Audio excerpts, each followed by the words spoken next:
Hello, everyone, and welcome back to another episode of Honey, We're Home podcast. I'm Nicole Pellegrino, your host, and today Caroline is off on her European voyage, so I am sitting here in the studio with a very special guest, another highly requested guest. I'll jump right to it. My very own eldest sister, Jenna Hunt. You had to throw eldest in there? I had to throw eldest in there because Formerly Jenna Pellegrino. I almost said Jenna Pellegrino just now.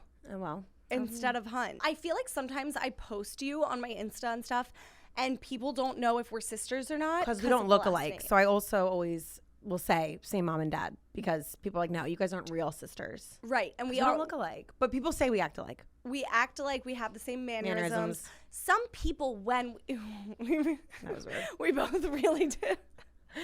Some people do say we look alike when we're in person. No. But we have different tastes. Like you have a spray tan on right now. I look like a corpse next to you. Oh, give away my... Can we talk? I know, I'm just giving away. We're honest on this pod. Okay. Well, your spray tan, I think your spray tan looks really good. And I didn't tell you that because we don't tell each other. We don't compliment one another. Yeah, we don't really compliment a lot. Because you don't want to make the person's head too big, you know. We got to keep each other grounded and humble.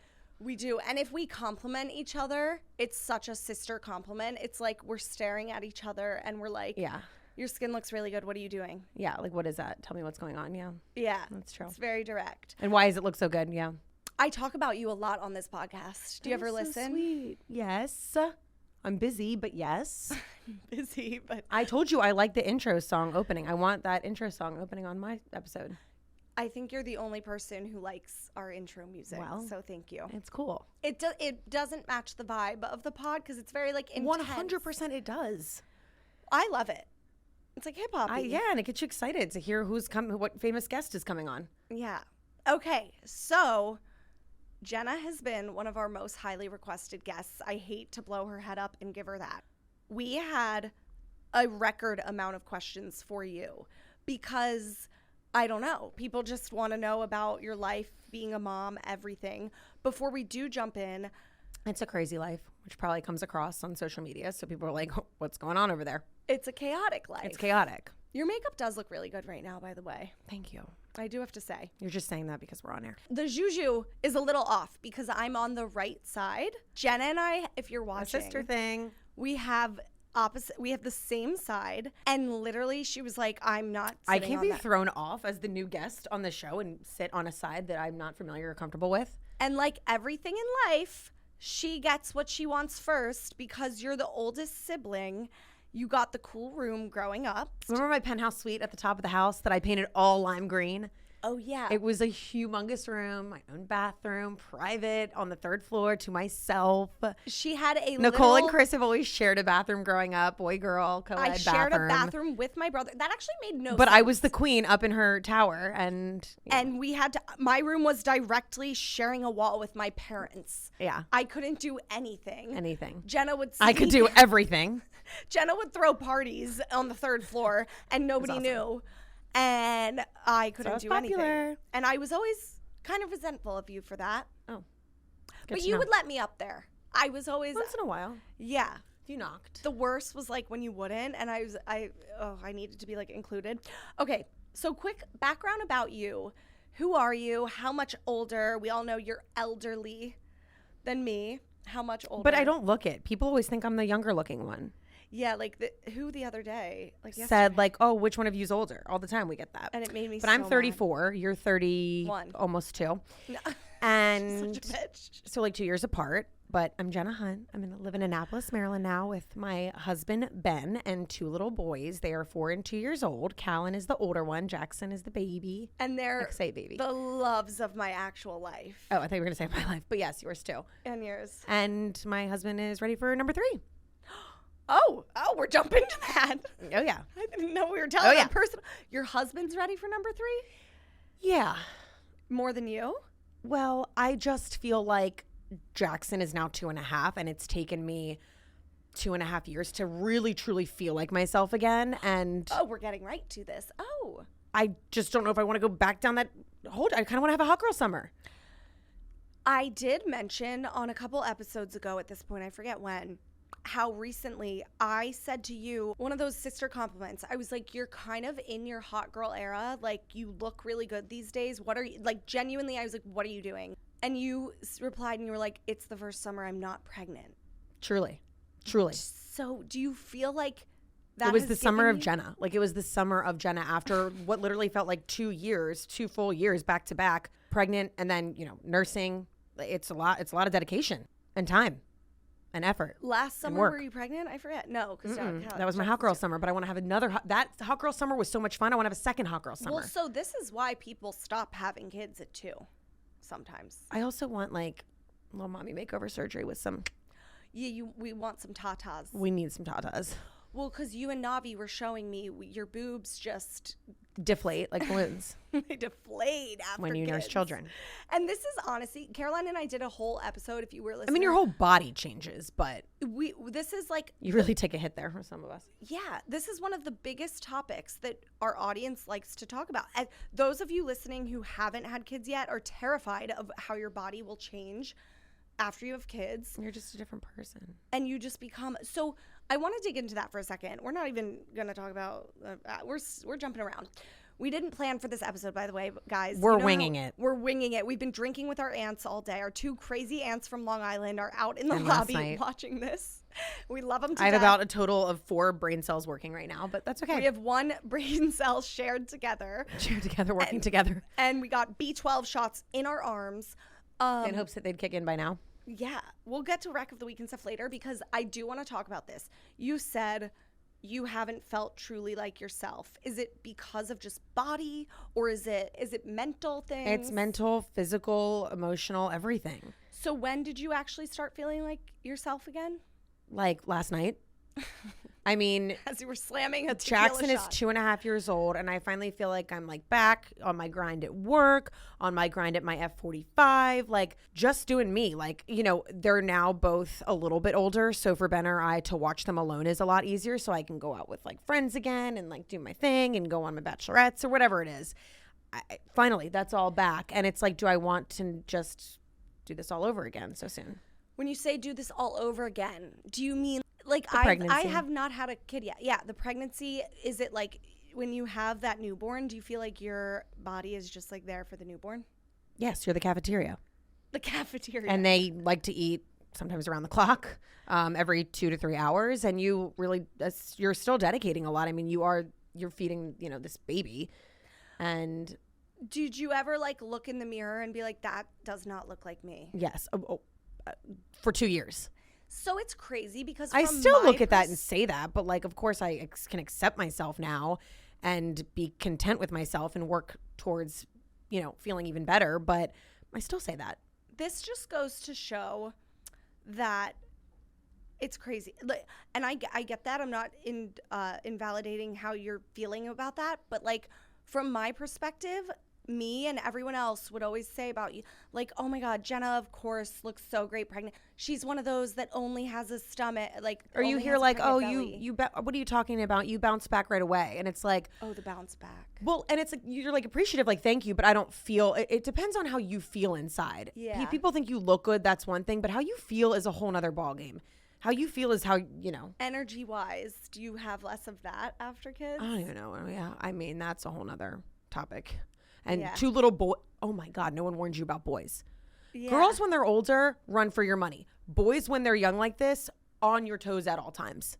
They can't be in a room alone for 2 minutes. Yeah. It's crazy. Well, and your boys are wild. They're good kids, but hilarious. They're wild. They're such good hearts. And they're close in age. They're 20 months apart, so they just feed off one another. Yeah. Like just the other day, and they're like little sharks that smell blood in the water. Oh. So Ben was gone on his guy's golf trip last weekend. They just knew. They knew mom was home alone. Yeah, and I work a full-time job, so I was working all week. So like at nights I'm tired, and they just take advantage. I told the older one, Cal, I said, walk up the stairs with your brother, hold his hand. I'm going to fill up the 2 water bottles because kids are never as thirsty as they are when they're right about to go down for bed. Really? Oh, that's what we do to our husbands. That's when they're thirstiest. That's what I do to my. Oh my God, that's so funny. Is when they're supposed to be laying down sleeping. So I said, I'm going to fill up the water bottles. I'm going to be literally 60 seconds behind you both. Don't just walk to the top of the stairs and just stand there and don't move. So they go, I'm filling up the water bottles. By the time I got upstairs, which was about 60 seconds later, but plenty of time for them to cause, a ruckus, Cal had he's in this phase where he tells Jackson to do bad things so that by the time we catch them, it's like they can both point the fingers at one another. Like Cal's like, Jackson's the one that did it. And Jackson's like, but Cal told me to. And so then I'm like, all right, well, you both are in trouble. So by the time I got to the top of the stairs, Cal had convinced Jackson to pull his pants down, pull the diaper off, pee on his floor and pee on his bed, like on his comforter. So there was urine everywhere by the time I got upstairs. And I just like lost it on both of them because Cal's like, well, he peed. What do you want me to do? And Jackson's like, yeah, but he told me I had to pee. He told me I needed to remove my diaper and pee. And I just like lost it on them because it was the last night that Dad was away. It was like night number 4. And I was like, it was. Yeah.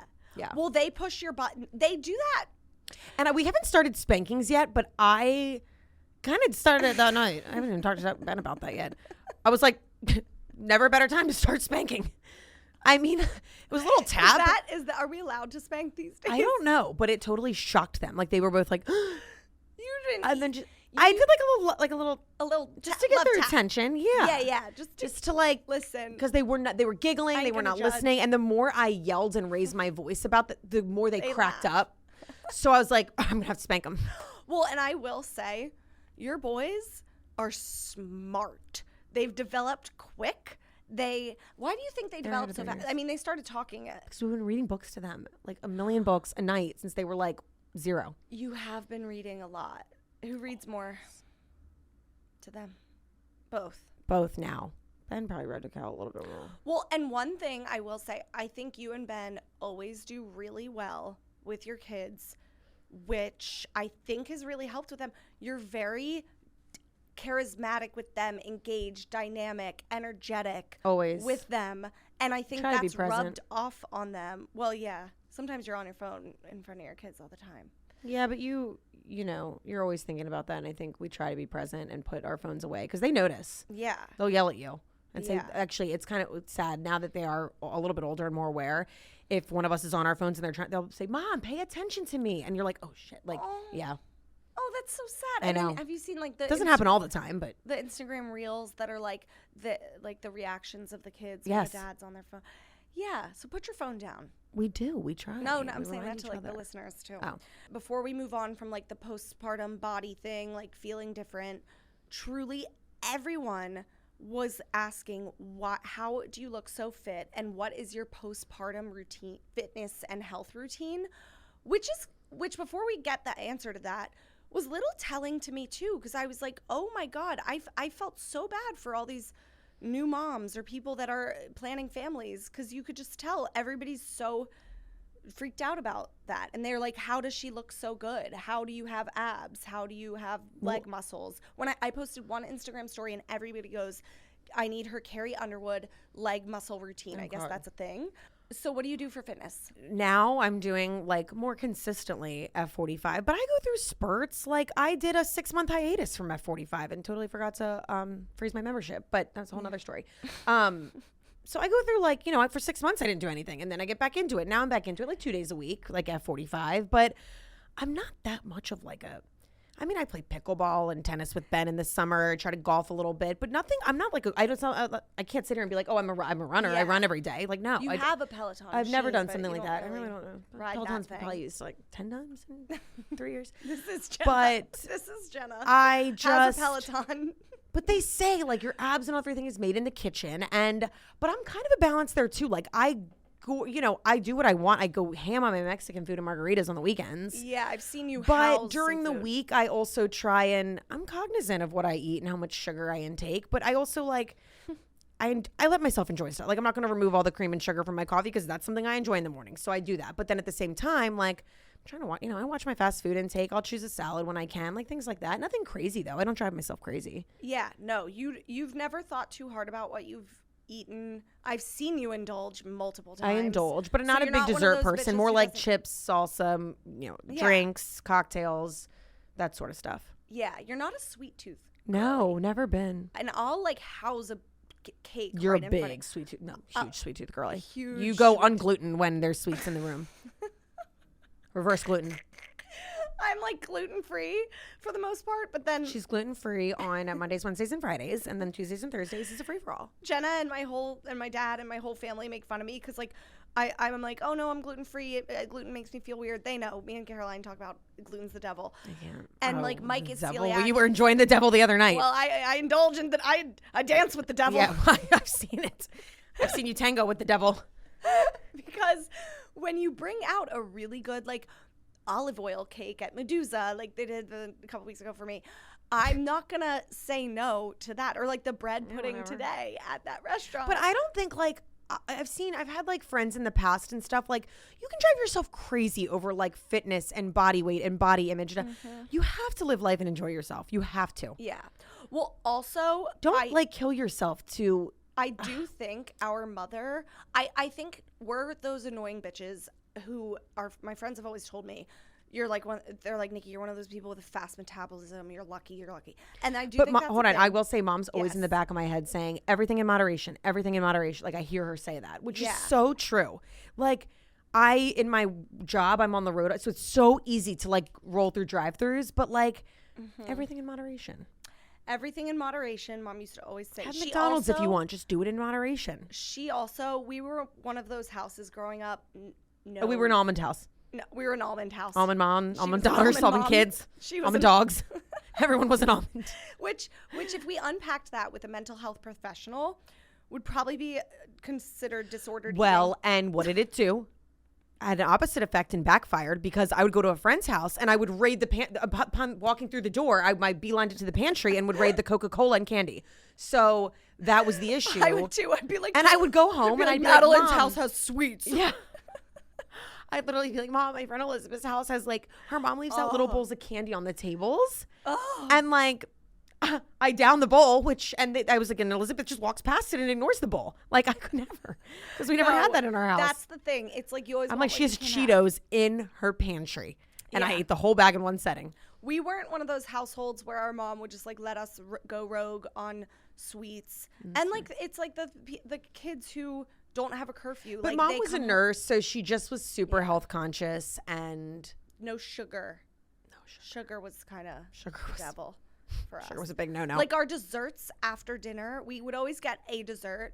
We would, shockingly. It was like the 0 calorie vanilla ice cream with no sugar.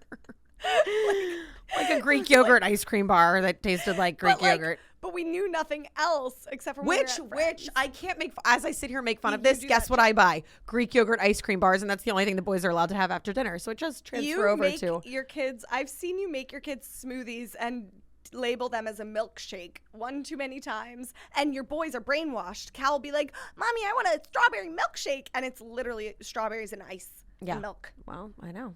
Well, so mom hack. Mom hack. Okay. So mom did instill health in us, but she really did. Credit to her for that. Also, the other biggest question that we had for you, which I definitely want to discuss because I think social media is a bit fake. So everyone goes, your sister is killing it at life, right?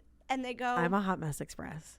You're a hot mess express. Not all the time. But they said she works full time. And for those of you listening who don't know we never said what you did for work. Nope. What do you do for work? I sell injectables. So you sell what company? Can you say that? Or is Galderma. Okay.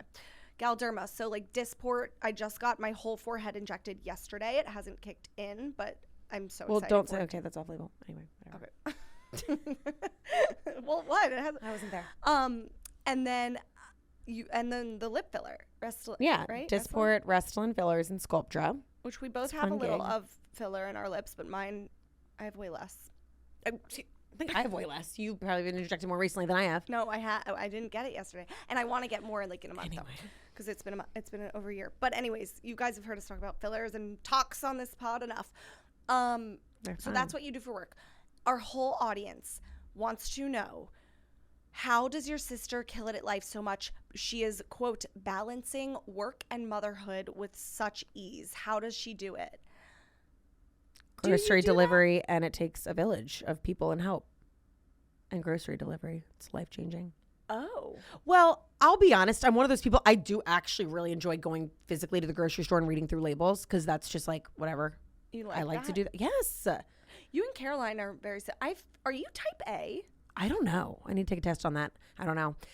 Like a quiz online. But I physically I don't have the time. Like I have to do grocery delivery.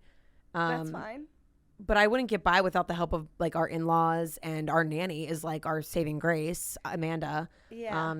Cal's now in a little school program 3 days a week. Yeah, but you do have But it's a social lot. life.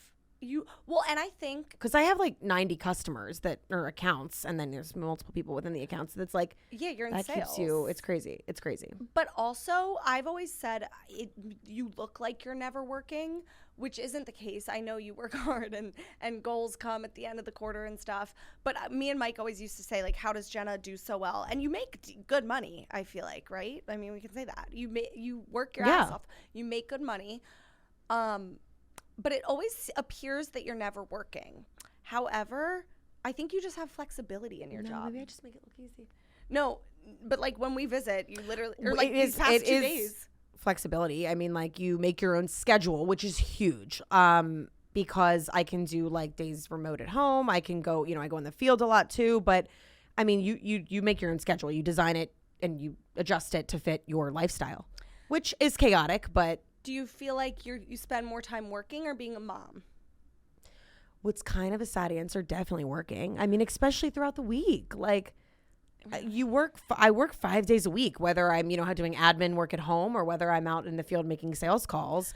I did feel like last year when I killed myself to win President's Club, I had a very honest sit down with my boss. I'm like, listen, I do feel like I gave like 90% of myself during the day almost to work, and then the 10% when I got home was like mom time, and I need to get, I don't know, I'm always working to find a better like work-life balance with that, because my family deserves more than that. Were you shocked when we got that as the number one question, that you're doing so No, well because like you're always it'll never be perfect, and I don't think any working mom is ever gonna be like riding around like, I really have this thing down pat, it's going perfectly. Like it's never gonna be. You're always, mom guilt is a real thing. And you always want to give, and I'm one of those people, I like to give 100% in whatever I'm doing, or to others, because I think everybody deserves 100% of you if you can give it, and not everybody, but you know what I mean? Like I want to give 100% at work because I want to do well at work and, perform well, I want my customers to think I'm obviously the best rep ever, but at the same time, I also want to give 100% at home for Ben and the kids. Well, I love that. You said mom guilt is a real thing. So real. Is mom guilt what you feel when you have to miss a game? Is it like, I know what mom guilt is. I feel it with Louie. I feel it all 24 hours, 7 days a week. Like if I know I have to leave the house at 9:00 that morning, even once Amanda's there and the kids are rocking and rolling, I feel bad for leaving at 9 instead of 9:30. Like, I could have had 30 extra minutes to give them a fifth kiss or whatever. Like mom guilt is just, it's ongoing. You feel so bad when you're never with you, when you're not with your kids. But then do you have work guilt when you are with your fam too much, and you're like, I should be grinding right now. Yes. But that's the thing. You have flexibility. You're not sitting down in an office from 9 to 5. But I think if you're one of those people that's like, I could always be doing this better, I could always be doing more of that, I could, always be doing, I don't know, then that's a good thing if you never settle. If you're someone that's like, I've got it down pat, I'm perfect in this and that areas of life, you should never become complacent. Yeah, that's kind of like an entitled mentality. Yeah. Or is always work life to be better. Always work to be better. Always. And never become comfortable. Never become complacent. I can't think today. Complacent. No, we really. My brain physically hurts today. We were out. I'm pushing through a hangover right now.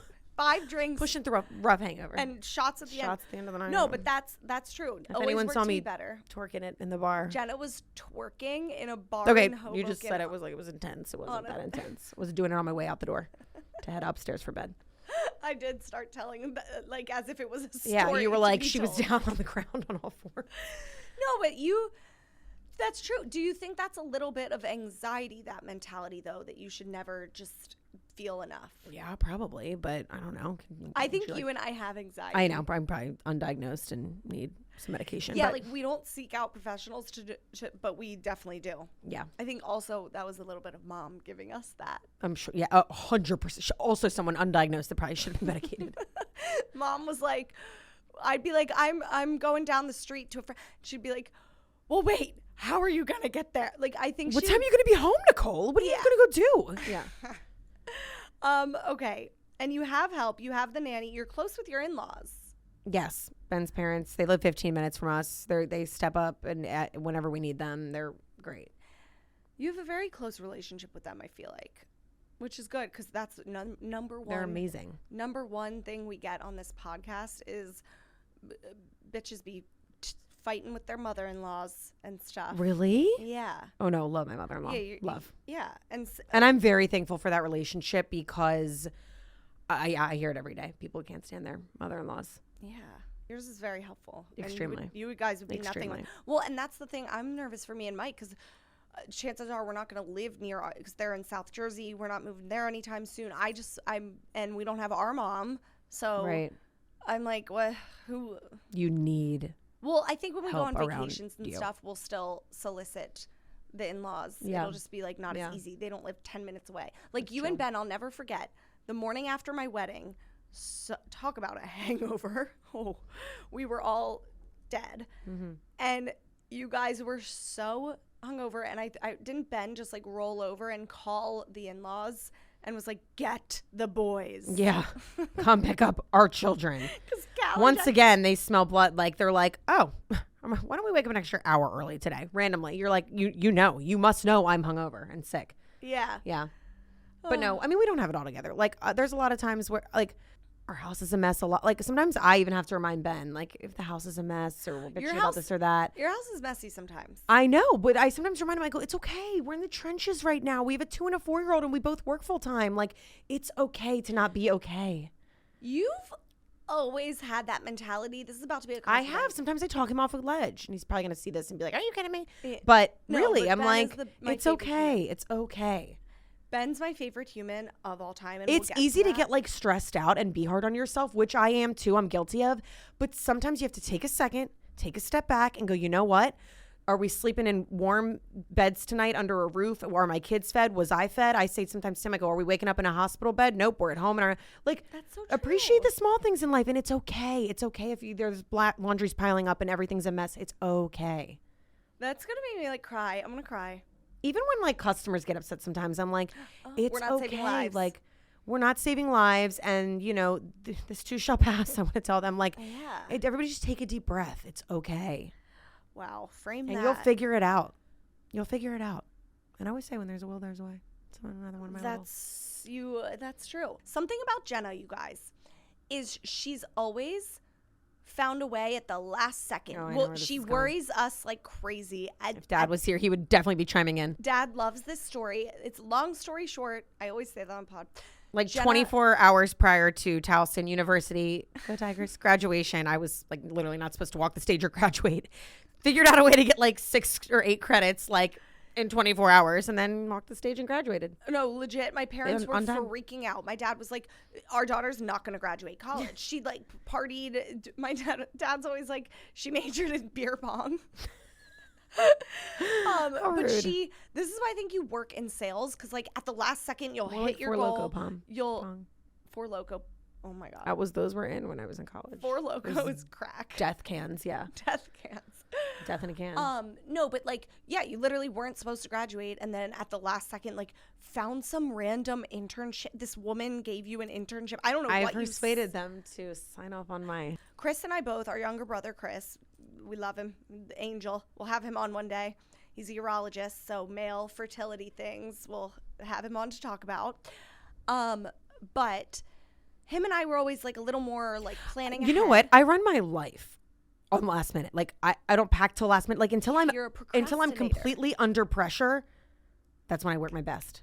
How do you have that? I'm most efficient when I'm under intense pressure. How do you have that though? Like you don't get stressed is what I'm getting at. People say that and I'm so stressed out, but sometimes I'll ask a lot of my coworkers, I'm like, do I ever come off as super stressed to you in this job? Because I'm stressed every minute of every day, just over everything in life. And they're like, no, you are never stressed. I'm like, what? Yeah, I feel like you don't. I just sleep really well. Although this morning, I feel like you were. This morning was the classic example of you and I being sisters. No, we also push stress vibes onto one another. Yeah. Like an elephant. Weight of elephant. This morning we woke up. I had booked us a 7 a.m. Rumble class for some reason. I rolled out of bed at 6:50. You wanted to try Rumble. We didn't realize we would drink so much yesterday. We were hungover. Woke up for an early workout class. I said, can I just stay in bed and you two go to the class? They don't care. They don't know me. She made me go to the class. I was like, get your ass up. We're going to the class. The room was spinning. I was planking and the floor was spinning underneath of me. I didn't know what was happening. We make it somehow, some way. When there's a will, there's a way. We make it through the class. And then after, I think that's when hangover and exhaustion, our bodies woke us up at 4 a.m. We haven't been to Are you sleep talking about when we since. were street fighting? Like Yeah. fighting, walking down the street? Street fighting. Might as well have That been. too. We were fighting walking down the street this morning because the vibe was just, I'm not kidding, Jenna, you looked at me 7 times in a row and you were like, I need food. I had the shakes, and if I didn't eat, I was going to pass out. So it was one or the other. You were acting like a toddler. At one point, you looked at me and you literally go, you don't eat. I eat. I need food. I was like, okay, that's false. I very much eat. And Do you want to see the small? She gave me a beef jerky. She said she was bringing me breakfast yesterday to the city. I said, great. I expected like a giant chorizo breakfast burrito. And she brings a beef jerky stick the size of my pinky and hands it to me and says, I told you I promised I'd bring breakfast. I'm like, no, this ain't cutting it. And they have high protein, and it was the only thing I had on the go. No. But she was like, you don't feed me, as if I'm like your mother. Doesn't. And so, yeah, we got in a huge fight over that. We were you told me my energy was off and my vibe was off. And I kind of take offense to that. you were 'cause bringing I my think I always energy. bring positive, great, fun energy. sometimes. I always do. I'm I'm a ray of light. We definitely, people could tell me I'm a ray of light. Really? They tell me that. So I've off. Just a sister moment. Okay, real quick, we have so much to get through. Back to motherhood. What's the most challenging part of being a mom? The fact that you're never going to feel like you're good enough. Oh. Ever. Like you're never going to I don't know, feel like you have it all down and like you're winning at it. I think you always want to be, I will always want to be a better mom. Even if I am killing it, I will always want to be better. One time, did you listen to the episode that I cried on when I was talking about you one time? No. One time I cried a couple episodes ago. You guys will remember. You won't because you're not a true fan. It's true supporter. I am now. No, but I cried because I got all sentimental because I was like, something I think you do really well is you're a fun mom. And you foster fun in front, for the kids. You get blow up things in the backyard and water slides and stuff, which it's hard for people. But I'm silly with them too, because it's fun to be. I'm a silly person. So my friends are always Jill and everybody's it's so funny watching you be a mom now, because back when we knew you in college, we always. Nothing's changed. You're so authentic. We knew you were going to be this type of mom. Silly, twerking upside down on the wall with the boys, dance, whatever it was. The boys twerk upside down on the wall, you guys. It is so funny. We have dance party. But I love being silly with them because they love being silly. And life is too short to be serious. I think that makes the biggest difference. And that's hard to do. I'm going to cry again. It's tough though, because there's moments where you do need to turn it on and be serious, and they need to be disciplined or this or that. But if Ben was on here right now, he'd be like, well, you know who the disciplinarian is. But yeah, he's okay. More of the disciplinarian for sure. I'm not a regular mom. I'm a cool mom. You get to be the fun one. Yeah, I do. Do you ever feel like you're too fun and don't discipline enough, and you put that on Ben too much? 100%. And he would, again, if Ben was here right now, he'd be chiming in. But we're painting Ben out to be some sort of evil cop. No, he's so much fun too. Ben's fun. And I always see this stuff on Instagram, the boys, these things say the boys come to mommy for comfort and when they're sick, but the boys go to dad for playtime and fun. Yeah, so Ben's fun too. He plays with them too. But he's a better disciplinarian. Because sometimes, no one teaches you how to be a parent. There's no guidebook on, there are books, but every kid's different. You can't read a book and apply that to your kid necessarily. So you're just kind of learning as you go, which is really scary. You're learning as you go. And so sometimes I'm like, Cal just did something bad. How am I supposed to discipline? Yeah. So I kind of let Ben step in. I know when I'm a mother, one thing that's going to be tough for me is I'm going to always worry about my kids' safety. I remember when I babysat Jackson for the night, and I checked on him every 10 minutes to make sure he wasn't dead in his sleep. Yeah, but like some of that goes away. But yes, that like anxiety of, because he was sleeping weird. I was a freak with Cal. Like if his binky hit the ground, I was like, I would toss it. I'm like, you can't. Ben's like, can we sanitize? I'm like, no, it has to be thrown away. And then with Jackson, it was like the binky would sit on the ground for 5 minutes. I'd be like, he's fine. Is there ever a moment when you're not worried about your kids? No. Because like I said, you always want to be doing more for them, doing better for them. It's literally your heart walking around outside your body, they say. No, which is so true. Your kids are my heart walking like around. I'm thinking about them. I'm like, I'm wondering what they're up to right now. What time is it? Did Amanda get off yet? Did Ben take over? Like, you're always thinking about them. You and Ben said this to me once. You were like, you're never not a parent, which stuck with me. Yeah, there's no time off. Like, even when you're away, they are you need to call and check in. Yeah. Like, do you miss them right now? Oh my God. And if I think about it too much, or if I FaceTime them for too long, I get upset. You'll cry. Yeah, I'll cry. They're so cute. They are my life. They instilled life back into me after we lost Mom, because there was like a void in my heart, I tell people. And that's why I kind of like rushed to have Cal almost, because I was like, I think that will like, yeah, like kind of like breathe life back into me, give me like a sense of purpose again. We never talked about that, because you did have Cal not far after. No, but I always tell people too, like that kind of backfired on me, because I thought I was thinking that like a baby would replace the void I felt in my heart for Mom, like totally replace it. No, but like instead it was really tough at first. Like we bring Cal home from the hospital, and I think I was just so mad to not have like my mom there helping out, and like, you know, something a mom would do. They'd come like live with you for a month and help you, you know, get, especially with your first baby. Yeah. I didn't have that. So I remember I would tell Ben, I'd be like, every time I look at Callan, I think of my mom, I see my mom, and it's like painful. So I remember saying, I feel guilty for saying this, Ben, but it is painful for me to look at our baby. I don't like it was rough. Well, that's like postpartum vibes. I know. Depression vibes. I know. It was better with Jackson, much better by Jackson. But yeah, with Cal at first, I was like, I can't look at this kid without thinking about my mom. And so it hurts. It hurts to look at my own baby. Oh. It was tough. Well, that's the thing. Our mom was a NICU nurse, you guys. So she took care of newborn babies in the NICU. She worked in the mother-baby unit. When she passed away, like I would get all these like testimonials from people like in, you know, private messages and what have you. They'd be like, I just want to tell you, your mom was amazing. She first worked with me as a new mom, you know, and taught me how to breastfeed. She taught me how to like, and I'd be like, well, I don't get that. That's not fair, you know? Yeah. Because she was gone. That's the thing that we kind of got robbed of. She literally taught people how to be a mom, how to do things. I do think she put this night nurse in my life, though. Like, seriously, I think she literally purposely placed this night nurse in my life that taught me all I know. That was like, Renee, that was, oh my God, like a mom to me. She was like Mary Poppins. She was a saving grace, and she taught me everything I know because I didn't have anybody, you know, other than, well, you know, my mother-in-law, but yeah. Yeah. But you, and I think Ellen, your mother-in-law, puts in work, obviously, with the kids, babysits them all the time now. But, like, you guys are probably thinking we don't want to, like, exhaust her the first couple weeks after the kid and make her, like, move in with us. And, but obviously she's been helping since day one. But that night nurse, how many nights a week did you have her again? 2 nights a week. We'd used her for both kids for about 3 months. 2, 3, yeah, maybe like 2 months. And you think our mom sent her? 100%. The first moment the night I got home from the hospital with Cal, my first son, she came that night, and when she like hugged me, it was like I can't even explain like our first like meeting and hug. It was like I just felt like someone was like that, like there for me. Like I knew she was there to help and to teach me things, and she was a complete stranger, and I just handed my newborn over to her. But I knew that like something, I don't know, there was some sort of like spark between her and I. Yes, and she hugged me, and she goes, I heard about your story with your mom. I'm here for you.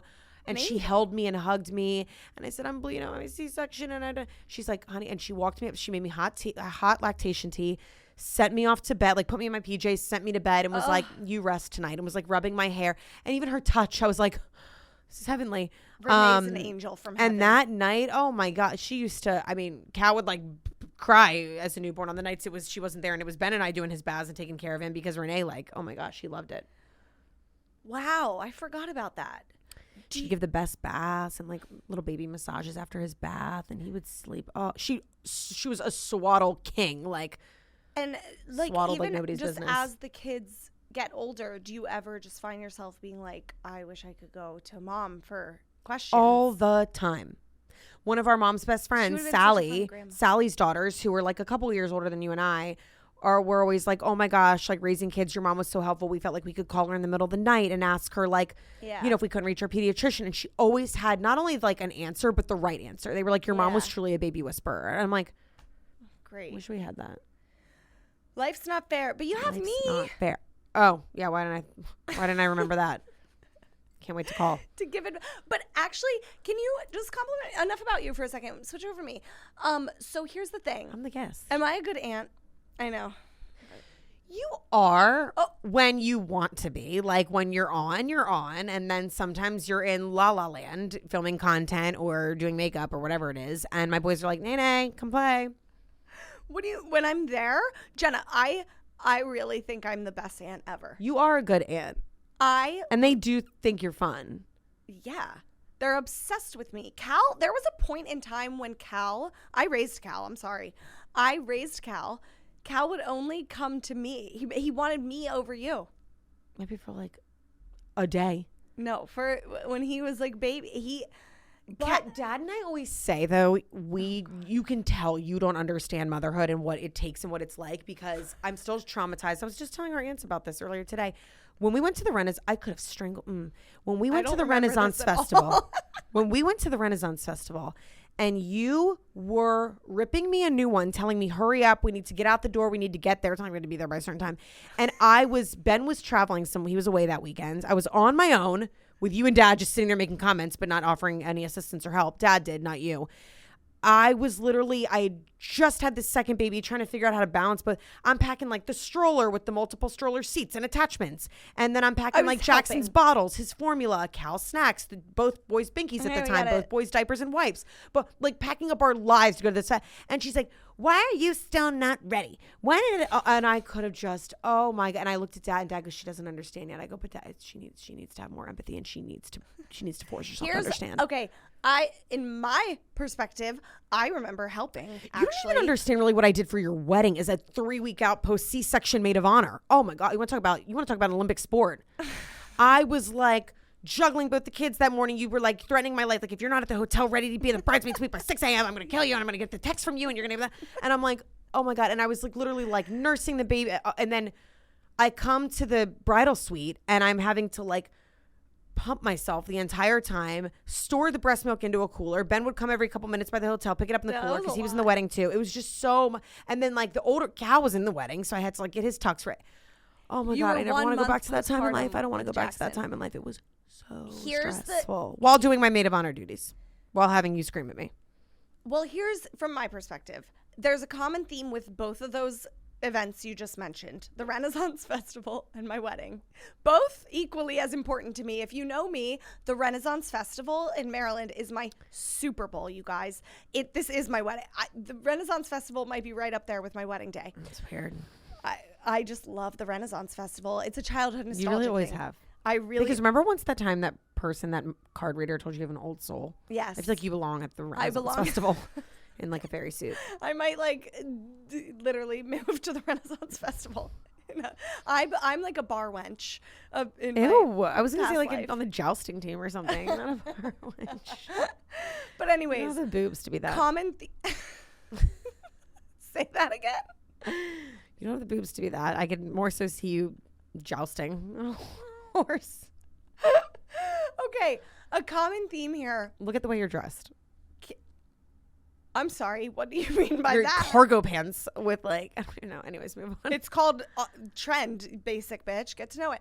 Anyways, so listen, a common trend, and then we'll stop fighting and we'll be in love again. Good sisters. Okay. A common trend with both of those. I'm triggered by you from childhood. Lateness to both of those. You've been late all of our lives. I know that, but you've made me late to so many things. And so if I ever have bitten your head off when we're about to go to something like my wedding day or the Renaissance Festival, you have PTSD. I have PTSD and I get triggered because you made me late. That's one of those things in life though, that sometimes if you can't control the uncontrollable, don't try to control it. And you just have to take a deep breath. But to me, being late is an ultimate form of I agree. Respect, and I'm not always late. Disrespect. For important things. I'm not late. And rudeness. My wedding day? Did I show up late?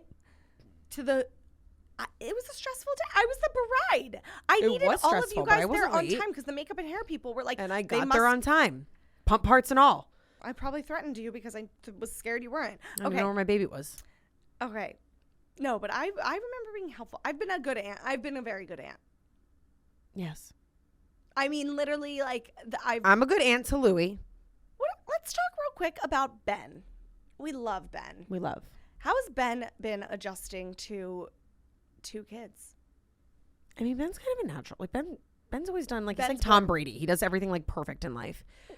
No, literally, he does. I mean, That you just compared your husband to Tom Brady? he's kind of, like, naturally perfect at everything he tries or does. Like, even when I play tennis against him, I'm like, what? I'm like, did you ever play? Or are you just, like, magically amazing? Nope, magically amazing. Well, and Ben is, like, born to be a dad. Yes. Yes. Loves it. He took on, like, the dad thing. So he went from, like, 0 to 100, like, party boy in Baltimore City Yeah. to, like, all of a sudden we pop out a kid and he's this 89-year-old grandpa that prefers to, like, I don't even know, you know? Yes. Yeah. 0 to 100 on the dad thing. Because he's a good dad. Well, okay. He's dedicated. Can we talk about after you had Jackson? Remember you, like, at first were afraid that Ben wasn't bonding enough with him? Yes, I was freaking out. I was like, do you not like our second son? But it's because initially you feel like 2 separate families of 2. Like, I was always with Jackson because I was the one nursing him. And he was like, let me get Cal out of the house. Let me go do this, do that.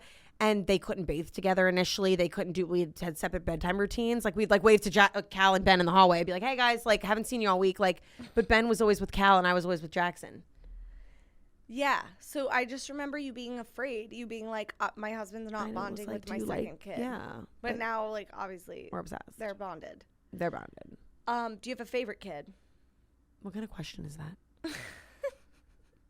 Psychopath. Jaxie is my little, like. No, they both are. But, like, something about when, like, I was with Jackson 24/7 because Ben had Cal, because you kind of had to, like, divide and conquer.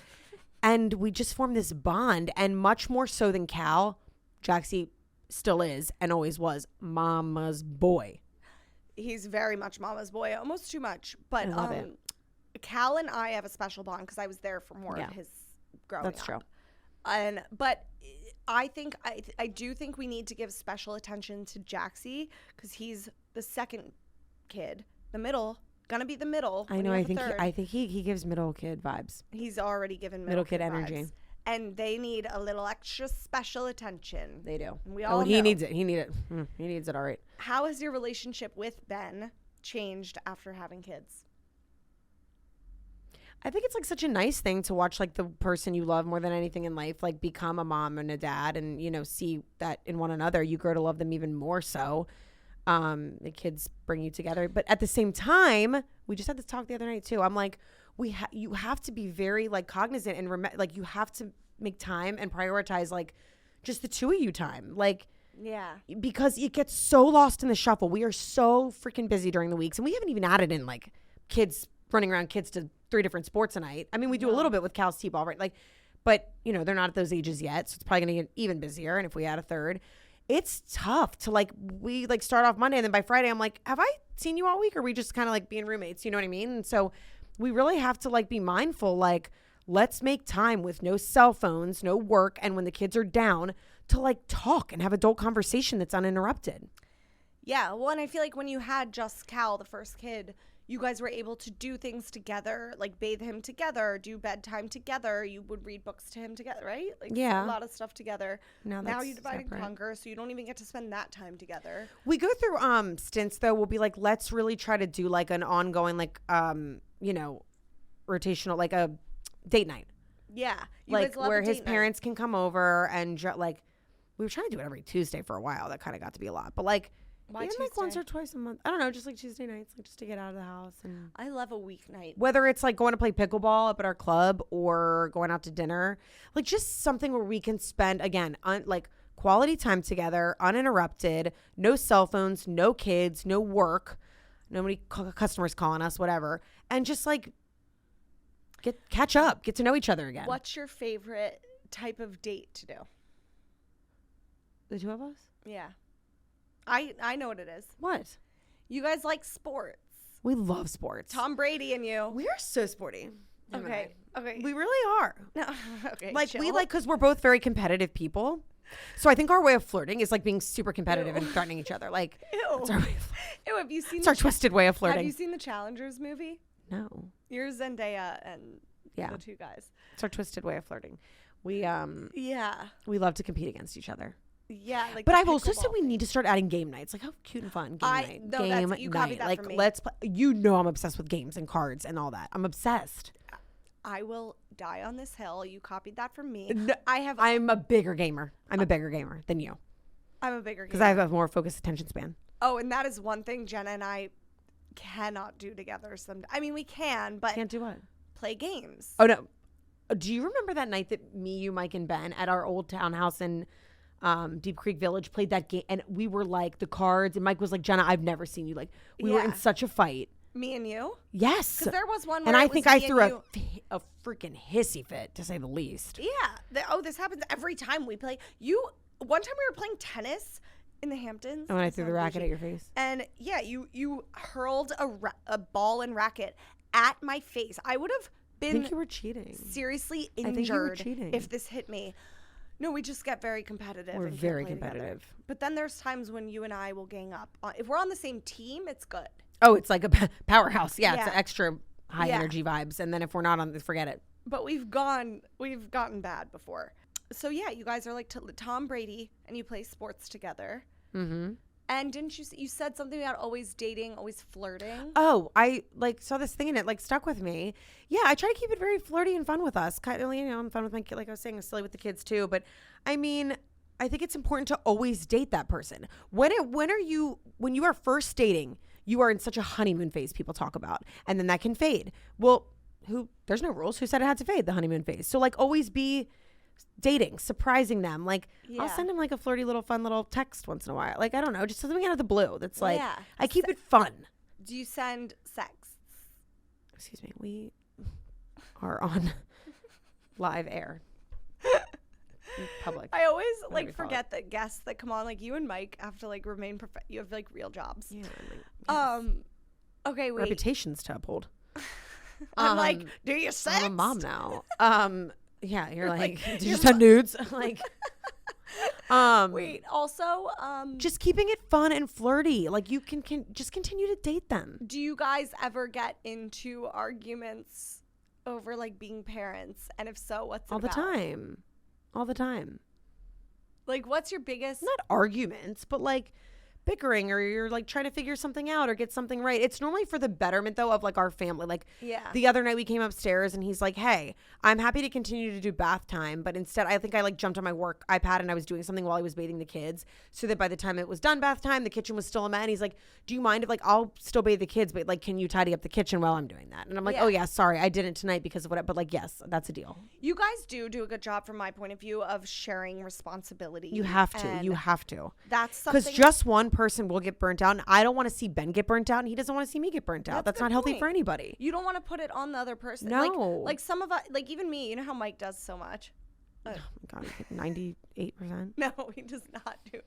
But Mike does a lot. But I'm like, I like, yeah, sometimes it's nice for me to sit back and then, but then that's the thing. If I can tell when he's getting stressed and tired and burnt out, and I'm like, oh, I don't want that. You need to step up. Yeah. When you guys do cook, which is kind of rare, I feel like you do the cooking, right? Yes. He will say he would want me to say this right now though. So let me just put this out there. He's really good about, he's more of a morning person than me, so he'll get up with them in the morning. I mean, I get up too, but he'll go downstairs, start breakfast, like he does do breakfast. Speaking of your postpartum fitness though, that everybody asked about, everyone wants to know in the mornings and stuff, when you guys do these workouts, and I actually want to know this too, logistically, how do you divvy up? Because Ben likes to work out in the morning too. You do as well. How does that work? I think communication's key, but I've been kind of psycho lately. I've been doing like 5:30, 6 a.m. F45 classes really early. So you'll do before early. and I get home and everybody's still asleep, so that's easy. Oh, and so then he'll go after. And our nanny starts at 8:30, so like, and you know he works for himself and from home also, so like Ben can go work. He can go to work out whenever he wants. He can wait till the nanny gets there at 8:30, then go or whatever. Yeah, we love your nanny. We couldn't do without her. She's fun with them too. She's young and great, and she runs these boys from sun up till sundown. I think correct me if wrong, boy mom tip, if you're going to hire help as a nanny, babysitter, even daycare, I know a lot of people do daycare out there, maybe look for nimble and young. Not saying people older. The first year of Cal's life, we had like a 6-year-old nanny, and she was great. She was like past former daycare teacher, all that good. And she just was like very nurturing, like did like a little flashcards with him, like taught him a lot. Like they stayed inside a lot, did arts and crafts, things that were great for him at age, till 1. But then when it got to the point where I remember it hitting one day, she's like pushing Cal in a stroller. Like Cal starts, he got to be able to walk, and he must have been like, I don't know, maybe like 18 months by this point. And she's pushing him down the road one day, slowly in the little stroller walk. And he just looked bored to freaking tears. And I was like, you know what? It's time for a change of pace. Need somebody younger that can just, and like now at the ages of 2 and 4, you need a young, energetic, Yeah. Or for old boys. and energetic, but just maybe somebody not with for energy. Girls. For girls, you need somebody who's just going to do crafts. But it's so funny because at the end of the day, our nanny will hand them off to us, and she'll be like, all right, we have been outside running all day long. These boys are going to be wiped for you. Sure enough, 8 p.m. rolls around, and they are bouncing off the walls. Like, Ben and I are just like, what the hell? They're so funny. I have like withdrawals. You know when they say, that saying, when you make plans, God laughs? Yes. That's our lives. I expected to have little cute dancer cheerleaders with ribbons and bows that sat around and brushed Barbie doll's hair. And what did I get? 2 feral, like, swinging from the, like... Rafters. Monkeys. That video that we posted of them dragging each other through the backyard. Oh, that's my kids, yes. And I left them for 2 minutes. I walked back outside, and the little 2-year-old he's not even supposed to be driving the car, but he was driving the car like a maniac with his foot on the gas, and the 4-year-old was hanging off the back being dragged through the grass. What will you do if you don't have a girl as your third? Will you be genuinely, will you be sad? I think I'd be bummed because I always wanted both genders to experience, but I really did. I always wanted boys and girls to be able to experience both genders, and I think that's so fun.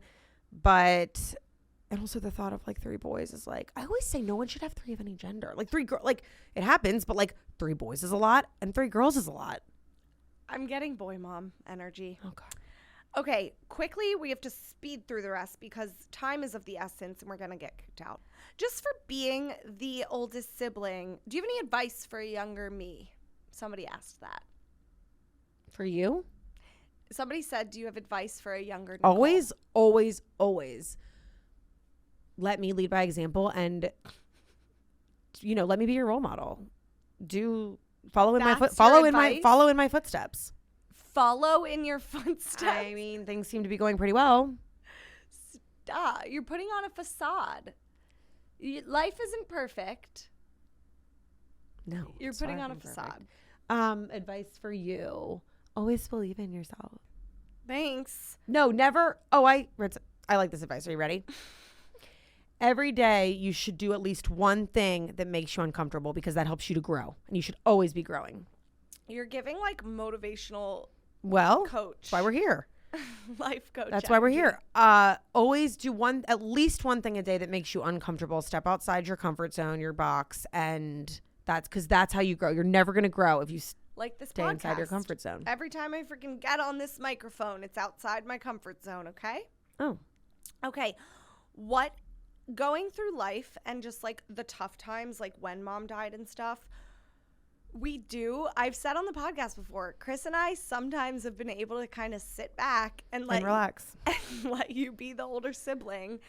Being the middle sibling comes with enough qualms, okay? I got overlooked. Why was I chosen to be the oldest sibling? Like, if you knew me, you'd be like, no, she's not the one that should be the responsible. Yeah, like you don't give oldest sibling energy a lot. But sometimes you do. Sometimes randomly you'll lecture. You lectured me today about something. Oh.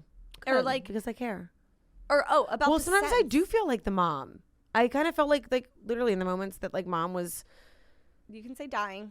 We learn in therapy and stuff, say dead. No, dying. I don't like the D word. I hate that word. Oh, well, like professionals will tell you. Say past. You know what to say. They say like in experience camps, we're taught to like say your mom or your dad died to kids. And therapists teach us that. It's just like really harsh. Okay. I know, anyway. It's very harsh. and blunt. I kind of felt like, oh my gosh, I need to step into these shoes going forward. Like, I'm their mom now, in a sense, like, and, you know, to protect you guys and to guide you guys in a way. Yeah. It was traumatic. It's kind of scary to think that's me you're looking towards for that. You're the guardian. I'm the protector. Oh, we're all fucked. We're all shit out of luck. I'm the protector. But, like, yeah, I felt like a sense of responsibility. And that's why I took on all, you know, just a lot of stuff with mom's estate and getting things in order and all the admin. All the admin that I hate admin. If you knew how bad I was at admin. You had to take on a lot of admin. But just something you're good at, which I'm not, confrontation. Whenever there's an awkward confrontation with any other adults in our life, which weirdly happens a lot with us and whatever, I'm like, Jenna, handle this. Yeah, me. You'll be direct. I am? Yeah. I'm working on that. I'm working on being more direct. You're direct and confrontational. You're not afraid to just kind of. You can't be. Yeah, I beat around that bush all day. No, I'll be direct when I need. Okay, and then somebody also asked, do you like being in my content? Secretly, yes. You love it. Well, because your fans are so sweet and supportive. And they'll be like, oh, Jenna looks so cute or this or that. Or and you're like, okay, wow, that's so nice. No, my followers love you. And I love them. Speaking of which, what's your So I continue to do it for the people. Top 3 makeup recs if you could give. And then we're going to play a quick game and then we're literally done. Iconic nude lip liner, Charlotte Tilbury. You can't live without that stuff. Because it is the perfect shade of nude lip liner. Like, oh my God, I can't even get started. And I've realized in my old age, like, no one should go out. I mean, I don't even care if you want to do your 2-minute makeup look that day to run to the grocery store, do not go without lip liner. Lip liner. Like a natural. Like, lip liner is like life-changing. Other go-to. Good skincare. What's your favorite? Invest in good skincare. Number 1 skincare product. I don't know because I switch it up all the time. Yeah, you do. Consistency isn't in your vocab. No, consistency's not in my wheelhouse. Number 1 beauty, like, treatment. Like, is there a go-to thing you can't live without doing? Tox. Dysport. Yes. Because that just, like, overall glow, overall tightens. Like, it is just the fountain of youth. It is, will keep you young forever. I haven't had it in over And when you feel good, you look good. Damn right. Woo! That was good. Okay, we're going to play a quick round of Love or War. This has flown by. This has been fun, though. You're, like, weirdly good at this. It's, like, annoying. Okay, Love or War. You know how to play. If I'm going to give you different relationship scenarios. You haven't seen these. If it's not that bad, love. But if it's a total deal breaker, then it's war. Easy as that. Number 1, he goes golfing on your anniversary. Love or war? Well, that's happened before, so and we're still here today, so... War. No, he would never. Well, around the anniversary, not on it. Golf is a pain point in your marriage. It's a long hobby to have. 6 hours? There's no hobby a girl could have. I'm like, if I go shopping for 6 hours, there goes our bank account. Like, so, yeah. Anyway. But golf makes them happy, so it makes me happy. Am I supposed to say that?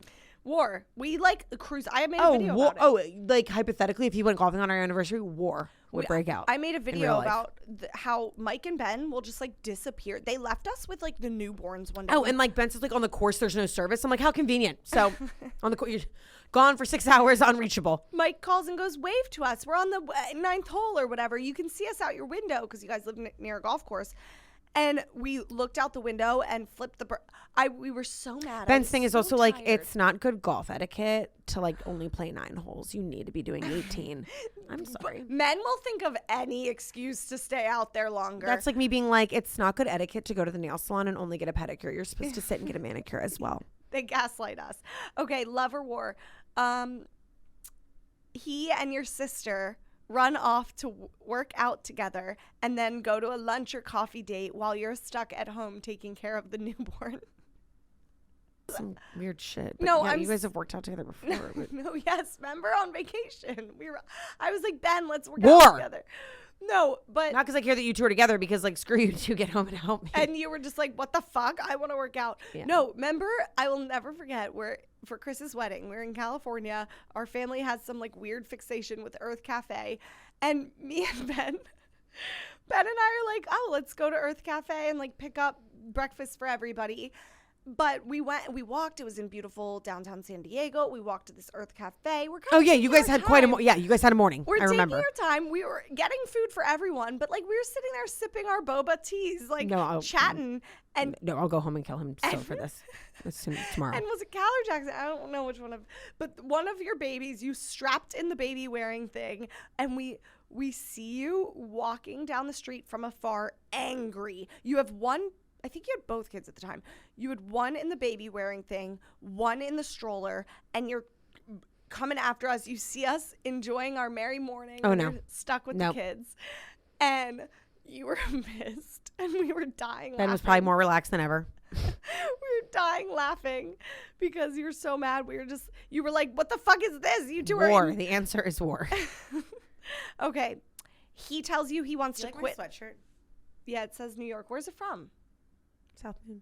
Okay, last they one. They didn't have any other we're state being options. Rude and staying. Okay. Or last two. He tells you he wants to quit his job to be a stay-at-home dad, and you have to work for the rest of your life, which happens. Not love or war. I mean, if he said that, I'd be like, okay, fine. Then you don't have to pay a nanny. Yeah. Childcare is and they expensive. get to have like family home with them, which is kind of nice. But if Ben was just like, I decided I want to be the stay-at-home dad, I'd be like, okay. No, you but I wouldn't like love it. I'm not like, Ben, let's get this going tomorrow. No. You also like wouldn't be attracted to that. Not that stay-at-home dads are unattractive. And if he became an amazing chef, he cleaned the house. Yeah, maybe I would be. I love. Sounding pretty attractive. Yeah. Sounding really attractive. Okay, last one. He gets his dream job. Great big shiny dream job. Lots of money, but it requires moving the whole family. Oh, wait. I didn't let you finish. I thought you were saying he's never home. But he's never home. War. Well, I was going to say, but he requires moving the whole family to Arkansas. Or like the middle of nowhere. No offense to people listening from Arkansas. Arkansas is probably a beautiful state. Big Arkansas fan base. I don't know, actually. No. I mean, no, we're not going to Arkansas. War. Wow, rude. Arkansas is probably gorgeous. No, it probably is, but we'd have to uproot our lives, and it's cross country. Okay. Right? Wait. Is there any... No, it's down south. No, never mind. Is it considered Midwest? Is there anything we didn't cover? Any last parting advice you want to leave with our audience? Keep it short and sweet. I mean, I'd love to come back sometime. I love that they No, were so you are interested welcome. in. I think the biggest thing is like, this is gonna sound so cliche and people say it all the time, but like really social media is so fake. Don't go off of it. Don't never ever ever compare yourself to others. Ooh. That is a horrible habit. I'm guilty of it, but I am not perfect. My life and shit is a mess. But take it day by day. I think that gets even more... And know that you're doing a great job. That gets even more crucial as you're a mom, because I already compare... This advice. Life is so precious. So, like, don't sweat the small stuff and be freaking thankful for the little thing. I tell Ben every morning that we are allowed to open our eyes and we are laying in our own bed, not a hospital room, and we can just, that minute I can first breathe in oxygen and I'm alive and I'm well, like, you've already won. Yeah. And it's like, that's what you should be thankful for. Not like a giant vacation, like the little things in life. But we love a giant vacation too. No, we love a luxurious vacation. But be thankful for the little things in life. Don't sweat the small stuff. And if you're listening, you're doing well. If you're listening to a podcast right now, you are doing well. You're doing well. You have the luxury of being able to listen to our voices. Exactly. So like, you're killing it at life. This was fun. Life is precious. What are we going to do after this? Go out in the city. Go out in the big city. But I'll be back soon, and we'll do a whole nother. Apparently, the question is, do I become like a mom micro influencer? I really think you should be, and how do I fit that time into my life? So, guys, where can everybody find you? On Instagram.